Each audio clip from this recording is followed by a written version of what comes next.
Can Europe get out of its economic slump by spending on defense? There's some disagreement about how big the effects of military spending are on economic growth, but there is full consensus that defense expenditures do increase employment, and they do tend, based on historical experience, to increase employment of good jobs. And already some defense firms are eyeing staff from companies in Germany's struggling auto industry. But there's a problem. Europe relies heavily on imported weapons. About half of its arsenal comes from outside of the continent.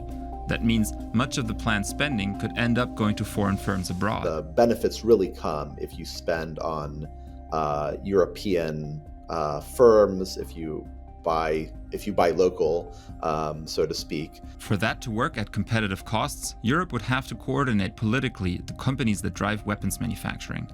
But turning defense spending into sustainable economic growth requires investment and research into brand new technologies. We also know from historical experience that, unfortunately, the only time governments really invest in research and development is for military purposes. And so that is part of the explanation why countries like China and the United States have really pushed the technological frontiers, and Europe is a little bit lagging. In the end, boosting defense isn't in the first place about boosting growth. Building roads or schools, for example, is generally seen as a more direct way to do that. Europe's defense spending push is about security. But if done right, policymakers could also harness its economic potential.